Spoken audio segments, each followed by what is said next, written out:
là on est le 27 on est le 27 octobre. Donc je vous fournis les preuves comme quoi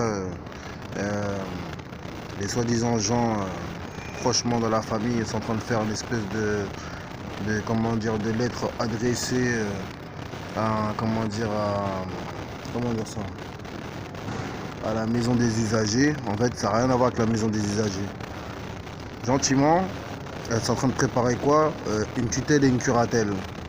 Mélangée avec le SMPR que je vous ai dit, de toutes les accumulations qu'ils ont pu obtenir en provoquant la cinématographie. Parce que c'est UGC, ils font du cinéma. Donc, comme le mec qui m'a donné du Largatil qui a augmenté les palpitations de mon corps, entraînant une tachycardie et qui fait que j'avais presque clamsé, j'allais presque mourir et qu'ils allaient constituer ça comme une erreur médicale. Donc là, le papier, il est là. Il y a une photocopie, heureusement j'ai gardé une photocopie. Une personne de confiance auquel j'ai pas confiance, que je désiste de cette lettre où je te demande pas la désignation d'une personne de confiance. De toute façon, il faut que tu fasses une hospitalisation à domicile sans suivre de ta lettre. Il faut que je sois chez toi pour que ce soit confirmé et affirmatif. Donc là ça c'est la lettre qu'elle a rédigée là. Quand j'étais lobotomisé en léthargique, je pouvais même pas parler, je pouvais pas me défendre. Aujourd'hui c'est plus le cas, puisqu'ils administrent des poisons dans le cerveau des gens pour pas qu'ils arrivent à parler. Donc j'ai pas besoin que tu m'accompagnes, j'ai pas besoin de quoi que ce soit.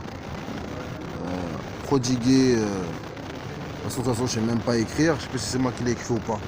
Après, vu que j'ai séquestré, j'ai violé, je sais pas quoi, depuis 2013 jusqu'à 2015, là madame Christine Corbin Chesnel, très ravissante dame pour son âge et que je salue, mes salutations distinguées et courtoisie avec, vocalement, cordialement vôtre madame, que je vais refaire, je vais utiliser cette dame, enfin je vais comment dire, on va pas dire se servir parce que elle est pas à mon service. Je vais pas faire appel non plus. Donc c'était un avocat commis d'office défendeur sous le monsieur le préfet là, des Hauts-de-Seine qui raconte des bêtises, qui dit comme quoi que je comporte des idées critiquées et délirées avec un comportement, avec un syndrome dissociatif. Donc là le ministère de la Publique a avisé mon comportement en comparaison immédiate devant le juge des libertés. C'est-à-dire comme quoi j'ai été libéré 2 jours après. Qui dit comme quoi que en vérité je suis innocent des faits qu'ils m'ont reproché. Donc la détention illégale d'où une personne n'a rien ne constitue même pas une menace pour la société, parce que le docteur Delaforêt dit que je suis une menace pour la société. Après il me dit oui, on est là pour surveiller votre libido. Cousin, je suis pas ton enfant. Donc en extra hospitalier, la juge des libertés, elle m'a regardé droit dans les yeux par psychologie, par psychanalyse. Elle m'a dit qu'est-ce que vous souhaitez? J'ai dit je souhaite en vérité de plus jamais retourner ici et faire et sortir. Donc maintenant, toutes les accumulations que vous pourrez trouver dans les centres commerciaux, dans les bus et tout, c'est fait que pour provoquer la suite. C'est-à-dire me ramener, maintenant c'est plus genre je vais faire un petit tour là-bas. Je vais faire un petit tour là-bas et je ressors. Maintenant ils ont envie de venir complètement de détruire ma vie. C'est-à-dire, ils vont faire ça par un médico-judiciaux-sociaux. C'est-à-dire, ils vont dire que je suis un malade. Ils vont dire que je suis un psychopathe comme on voit à la télé, je sais pas, bref. Et après, tout cela, faut pas fermer le mot exact, parce que quand vous dites des mots, apparemment, direct vous êtes pris dans le fait, dans le collimateur. Vous êtes un bouc émissaire. Donc je vais à la mosquée, je dis le Coran, et j'ai rien à me reprocher. Voilà. Si c'était vraiment le cas, en vérité, ce serait pas ça, ce serait pas la SMPR ou un système judiciaire qui serait en train de venir de me traquer. Alors, pourquoi tu me ramènes au SMPR si c'est quelque chose à voir avec quelque chose de dangereux? Il a dit je suis une menace pour la société. Quand je rentre dans des endroits, ils disent ouais, il est fou, tout le monde dit qu'il est fou. Moi, je vais pas me plaindre de ce que les gens y font, parce que quand ils le font, il n'y a pas de preuves. C'est facile d'effacer les preuves. À la commissariat d'Essay les Moulineaux, il n'y a pas d'audition qui a été faite, mais l'OPJ dit que la magistrat va rigoler. Donc en fait, ils se moquent des gens, ils se moquent des droits de l'homme. La DDHC de 1747, cousin. Sauf que les droits, c'est les droits. Donc tu vas les faire valoir que tu le veuilles ou pas. Tribunal de grande instance de Paris, La juge des libertés, elle m'aurait pas relâché si j'étais fou et si j'étais une menace pour la société. Elle m'aurait dit, tu sais quoi, vous restez ici, monsieur. Donc, j'ai pas l'intitulé du papier parce que je l'ai pas gardé. Comportement, syndrome dissociatif, avec des idées critiquées et délirées. Ici, aujourd'hui, là, on est dans un centre commercial. Il dit que j'ai volé du produit vaisselle, alors qu'il est à disposition de tout le public. Il y a des endroits où on paye des toilettes. Donc maintenant, l'avocat, là, Saïda Benoiri, de la CELARL Claes, avocat choisi du ministère public, qui a comparé le 29 janvier. La dame, elle est complètement folle. Elle commence à crier. Ouais, c'est un fou. Nanana.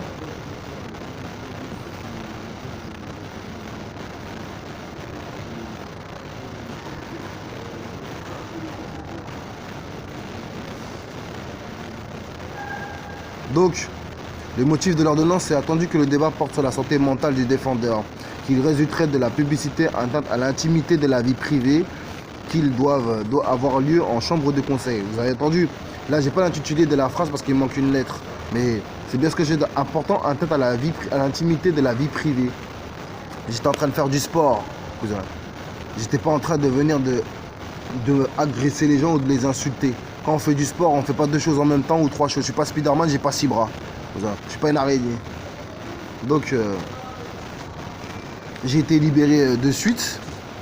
Docteur Brunesso, il a dit, je suis un homme très intelligent devant ce qui constitue la tutelle et la curatelle comme lettre. Et qui dit comme quoi qu'en vérité, je suis intelligent. Quelqu'un qui est intelligent, il n'est pas dépourvu de raison. Si je serais dépourvu de raison, la dame ne m'aurait même pas laissé sortir. Donc Madame Corbin-Chesnel, elle a avisé et stipulé directement comme quoi qu'ils devaient me libérer par infraction et erreur médicale, toutes les choses qu'ils ont mis en place. Antoine, le médecin, il a dit mais c'est la même molécule, c'est la même chose. Sauf que quand j'étais en train de clamser, presque mourir, j'ai dû appeler, j'ai dû téléphoner, je veux dire, quelqu'un de ma famille, soi-disant, pour qu'elle vienne. La personne, elle est venue peut-être un jour ou 2 jours après. Donc ça veut dire qu'en vérité, ces gens-là, ils jouent avec la vie des gens en administrant du poison qui sont neurotoxines pour les neuroconnectivités du cerveau, qui dit comme quoi qu'en vérité, t'entraînes une unité de destruction moléculaire, UMD. Ils veulent me mettre la cervelle en bouillie, ils veulent niquer ma vie et après, ils vont me faire pas des électrocardiogrammes, parce qu'un électrocardiogramme c'est pour surveiller la fréquence cardiaque. Ils vont me mettre brancher des électrodes dans la tête et m'électrocuter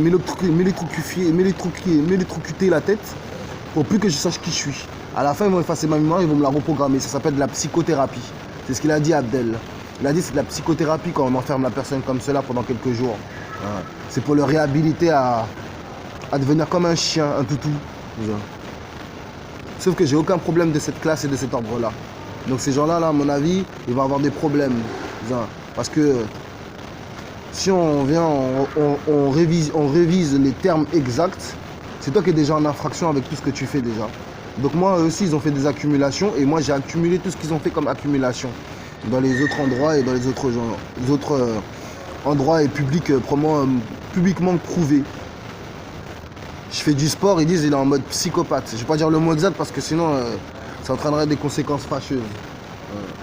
Donc c'est bien beau de relayer des sécurités et des gardiens d'incendie. Pour le fait de quoi en vérité? La police la dernière fois ils m'ont filmé. Pourquoi? Pour que le contrôle se passe correctement, mais aussi pour se moquer de moi. Pour aller envoyer ça à la magistrat. C'est pour ça qu'elle a dit que la magistrat va rigoler. Vous savez, eux, ils disent des choses avant pour les propager après. Et c'est à ce moment-là qu'après, ils disent oui, on a tout ce qu'il faut pour vous contre vous. Chef d'inculpation et tout et tout. J'étais à Châtenay-Malabry. Le gars, il me parle de fugue. J'ai 30 ans. On ne peut pas fuguer de chez quelqu'un qui est plus petit que chez soi. Qui est plus petit en âge que chez soi. J'ai poursuivi une dame et après, j'ai fugué. Le temps que moi, je fasse mon discours et que je parle, il y a au moins 3 personnes qui sont rentrées dans le bureau. Je sais pas, ils sont partis déposer des plaintes anonymes ou des plaintes contre X. Et suivi cela, il y a l'autre qui est arrivé là, soi-disant de ma famille. je ne vais même pas dire son nom, qui reste plus de 30 minutes dans le bureau. C'est au moment où moi je tourne ma tête que je vois qu'elle sort du bureau. Je me dis, mais dans ma tête, je me dis, mais ça fait combien de temps qu'elle était dans le bureau là? Elle parlait quoi? Elle disait quoi? Pour une fugue? Pour une vérification de 4 heures? Pour une vérification de 4 heures, après 4 heures, on vous fait signer, on vous libère. Même pas on vous fait signer, on vous dit on vous y aller. Oui, j'étais sur le banc de vérif, j'ai même pas été placé en garde à vue. Le policier il me dit, tu sais faire une signalisation? La dernière fois, le policier il me dit quoi? Il me dit, m'appelle mon garçon. Le policier là-bas, la dernière fois, c'est vrai, je l'ai insulté parce que j'étais dans mon moment de colère.